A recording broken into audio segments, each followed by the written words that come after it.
এখানে আমি টেবিল চামচের 3 চামচ টক দই নিছি। ওই টক দইগুলো আমি একটু ফেটাইয়ে নিতেছি। ওই সাথে একটু কনডেন্স মিল্ক দিয়ে দিব।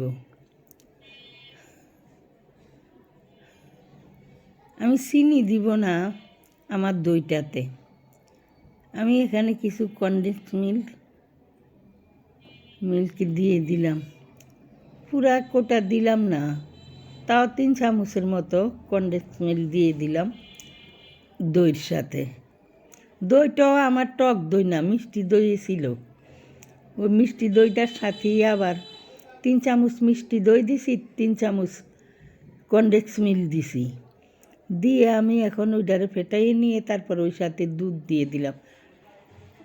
আমি 2 কেজি দুধ জাল দিয়ে একটু ঘন করিয়ে নিছি দই পাতার জন্য।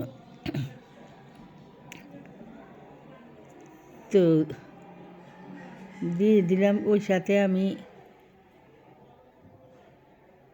কর্ন পাউডার 2 চামচ কর্ন পাউডার দিলাম।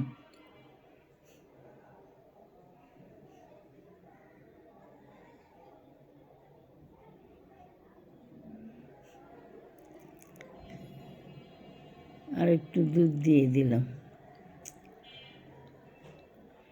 আমি এই দইটা ওভেনে করব, আপনারা ইয়েতে করলেও পারেন, চুলাতেও করতে পারেন। 30 মিনিটেই দই বসে যায়। 30 মিনিট সময় দিলেই দই বসে যায় ওভেনে।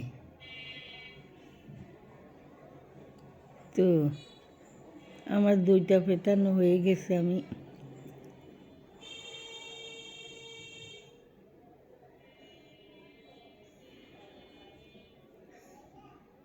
পাতিলে নিয়ে নিব।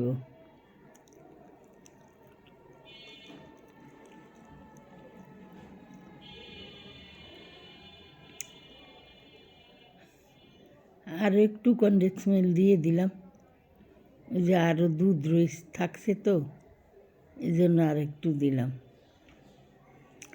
আমি আসলে ওই দইয়ের যেই পাতিলে করে দই আনছিল ওই পাতিলেই দিব। ওই পাতিলটা ছোট, 1 কেজির পাতিল, আর আমি দুধ নিছি 2 কেজি।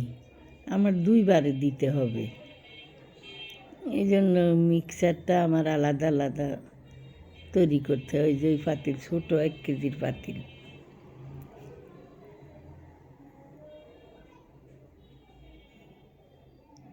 এটা দিয়ে দিলাম। এটাতে আরও মিক্সার বানানো আছে, আরও ওইটা আবার আবার দিতে হইব দ্বিতীয়বারে। তো ওভেনে দিয়ে দিলাম। ওভেনের সময়টা আমি 30 মিনিট দিলাম।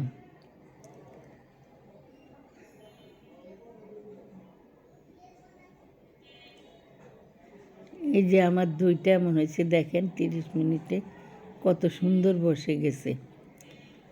পাতিলেরটাও সুন্দর বসছে, আবার বাটিতে দিছি একটা, বাটিরটাও সুন্দর বসছে। এটা বাটিরটা দেখেন কত সুন্দর হয়ে দইটা বসে গেছে। তা আপনারা এইভাবে যখন তখন ইচ্ছা মতো দই বানিয়ে নিতে পারেন।